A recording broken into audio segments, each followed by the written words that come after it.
Hello friends, Chanakya academy में आप सभी को अश्विनी सर का नमस्कार। आज हम एक इम्पॉर्टेंट चैप्टर पढ़ने जा रहे हैं, इलेक्शन कमीशन, निर्वाचन आयोग। निर्वाचन आयोग से बहुत से प्रश्न पूछे गए हैं।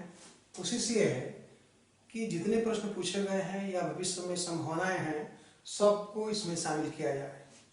जैसे पूछता है कि निर्वाचन आयोग का उल्लेख संविधान के किस भाग में है।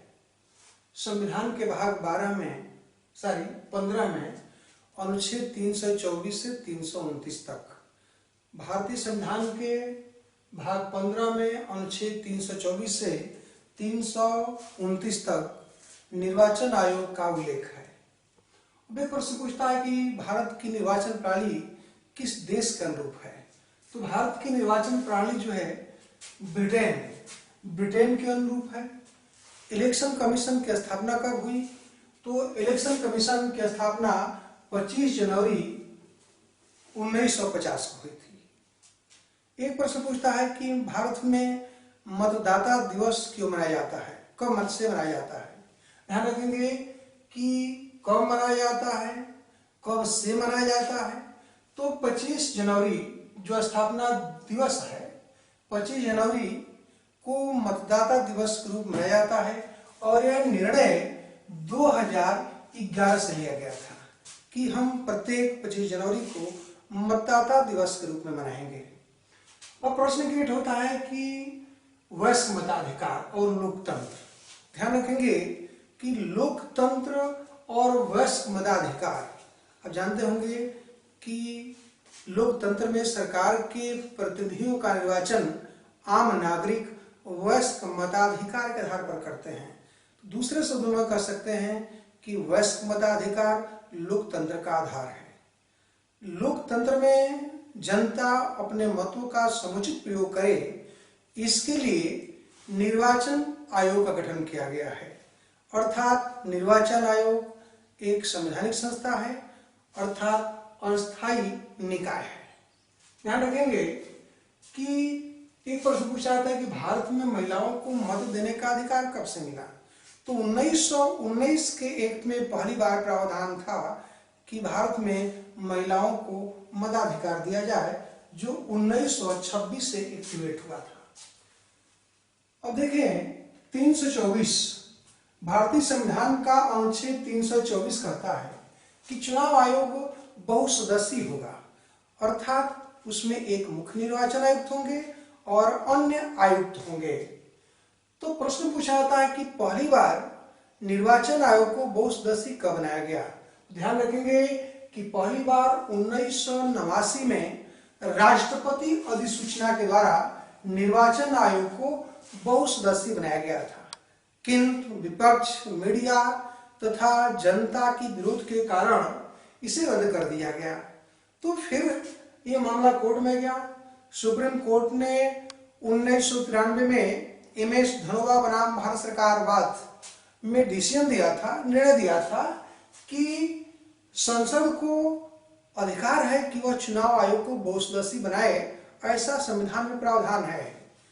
इसी के परिणामस्वरूप पुनः 1993 में संसद ने चुनाव आयोग को बहुसदस्यीय बनाते हुए यह भी निर्णय पास किया था कि आयोग में सभी सदस्यों का अधिकार समान होगा और कोई भी निर्णय बहुमत से लिया जाएगा। ध्यान रखेंगे कि उस समय के तत्कालीन मुख्य चुनाव आयुक्त TN सेशन एक बहुत ही प्रसिद्ध मुख्य चुनाव आयुक्त रहे हैं। TN सेशन 1990 से 96 तक भारत के मुख्य निर्वाचन आयुक्त थे।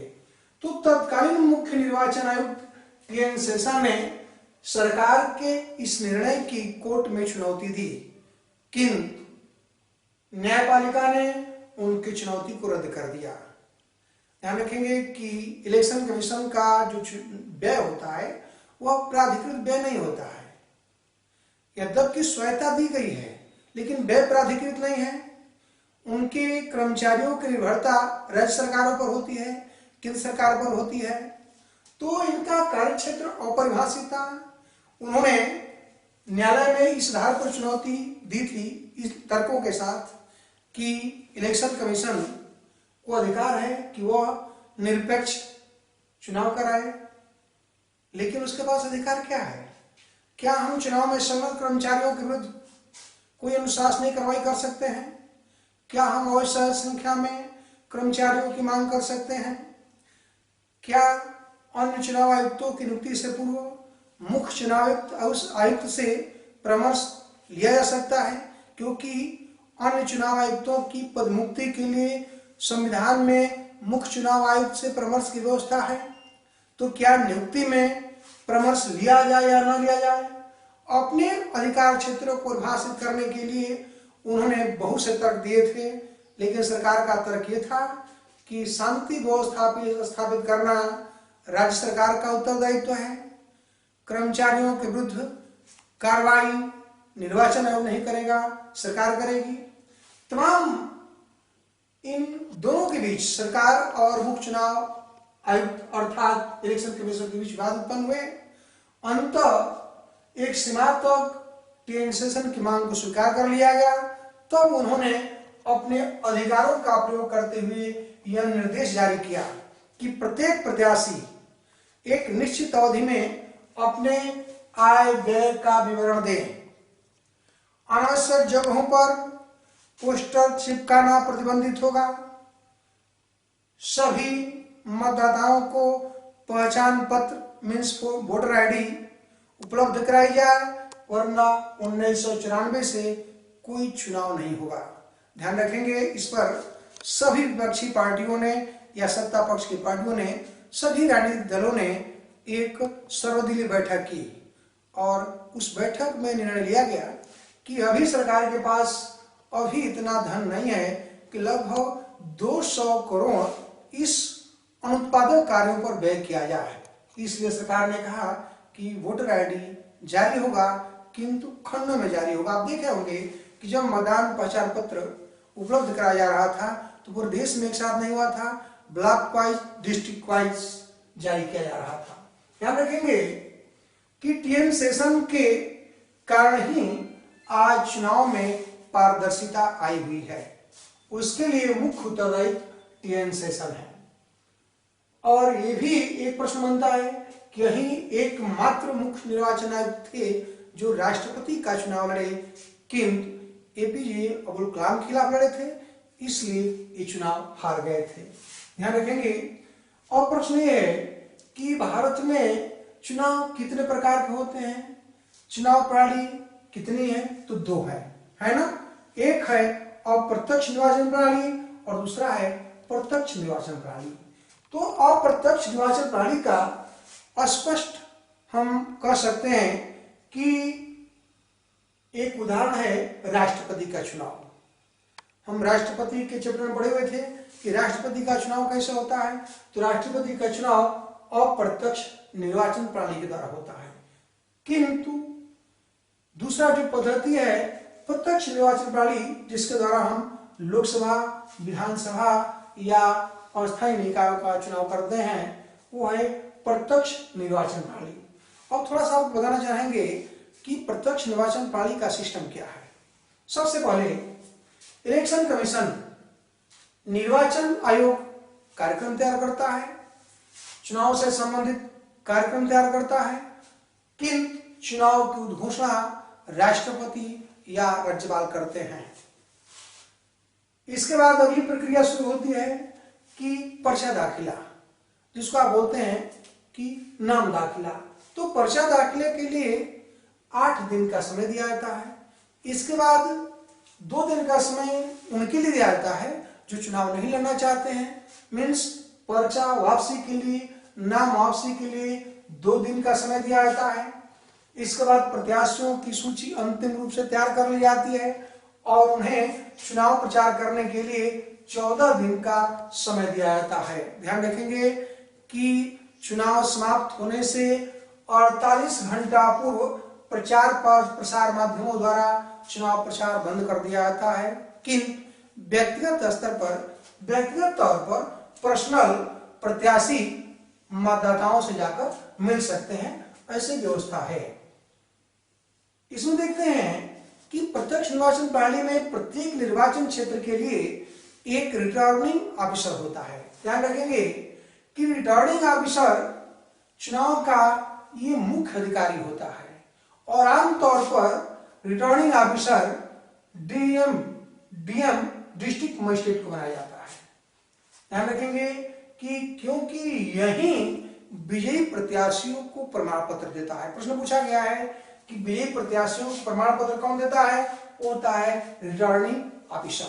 ध्यान रखेंगे कि 2 मतदान केंद्रों के बीच अगली जो प्रक्रिया शुरू होगी, प्रचार हो गया है, रिटर्निंग ऑफिसर नियुक्त हो गया है, अब प्रक्रिया होगी चुनाव की। तो किन्हीं 2 मतदान केंद्रों के बीच सामान्यतः 2 किलोमीटर की दूरी होती है और प्रत्येक मतदान केंद्र पर एक पीठासीन अधिकारी, इसको हम बोलते हैं प्रिसाइडिंग ऑफिसर, और 4 पोलिंग ऑफिसर अर्थात 4 मतदान अधिकारी होते हैं। ध्यान रखेंगे कि कोई अधिकारी न होकर राज्य सरकारों के कर्मचारी होते हैं, टीचर एज होते हैं, तो एक पीठासीन अधिकारी और 4 मतदान अधिकारी प्रत्येक पोलिंग बूथों पर होते हैं। ध्यान रखेंगे कि चुनाव में वोट पड़ता है तो कुल वैध मतों का 1/6 मत प्राप्त करने वाला अपनी जमानत राशि बचा पाता है। अगर कुल पड़े वैध मतों का 1/6 मत प्राप्त करने में असफल होता है तो उसकी जमानत राशि जब्त हो जाती है। ध्यान रखेंगे कि किसी भी सदन में 1/10 सदस्यों का समर्थन प्राप्त करने वाला विपक्ष का नेता होता है और उसे कैबिनेट मंत्री का दर्जा प्राप्त होता है। ध्यान रखेंगे कि शपथ लेने के बाद 60 दिन तक लगातार अनुपस्थित रहने पर उसकी सदस्यता रद्द भी हो जाती है, लेकिन 4 दिन से अधिक होने वाला अवकाश इसमें नहीं जोड़ा जाता है। अगले वीडियो में हम प्रैक्टिकल की बात करेंगे। ध्यान रखेंगे, थोड़ा सा बात कर लेते हैं राज्य स्तरीय पार्टी। तो राज्य स्तरीय पार्टी की बात करते हैं कि लोकसभा या विधानसभा चुनाव में कुल पड़े वैध मतों का 6% मत तथा साथ ही 3% या 3 सीटें, जो भी अधिक हो, 3% या 3 सीटें प्राप्त करने वाली पार्टी को हम राज्य स्तरीय पार्टी का दर्जा देते हैं। ध्यान रखेंगे यह काम इलेक्शन कमीशन का है। यदि यह पार्टी 4 राज्यों में राज्य स्तरीय पार्टी का दर्जा प्राप्त करती है तो राष्ट्रीय पार्टी बन जाती है। डायरेक्ट राष्ट्रीय पार्टी बनने के लिए प्रावधान है कि लोकसभा चुनाव में अगर कोई पार्टी समस्त सीट का 2% सीट जीतती है अर्थात लगभग 11 सीट प्राप्त करती है और वह कम से कम 3 राज्यों से प्राप्त हुआ है तो वह डायरेक्ट राष्ट्रीय पार्टी बन जाती है। ये निर्वाचन आयोग से संबंधित कुछ ऑब्जेक्टिव प्रश्न हैं जो इंपॉर्टेंट है। इसे पूछा जाता है कि भारत की एकमात्र महिला मुख्य निर्वाचन आयुक्त कौन थी? तो थी श्रीमती रमा देवी। पहली बार EVM electronic voting machine EVM का प्रयोग कब हुआ था? तो केरल विधानसभा के कुछ मतदान केंद्र पर हुआ था, किंतु 14वीं लोकसभा अर्थात 2014 लोकसभा के आम चुनाव में हुआ था। एक बार प्रश्न पूछा गया कि पहली बार मतदान पहचान पत्र की मांग किसने की थी? वोटर आईडी की। तो ध्यान रखेंगे कि 1982 में श्यामलाल सकधर के नेतृत्व में गठित कमेटी ने यह मांग की थी, जिसे 2000 ईस्वी से अनिवार्य बना दिया गया। पहली बार नोटा का प्रयोग कब कहाँ हुआ था? 11 नवंबर 2013 को छत्तीसगढ़ विधानसभा के चुनाव में नोटा का प्रयोग हुआ था। नेक्स्ट वीडियो में हम पुनः पढ़ेंगे। तब तक के लिए धन्यवाद।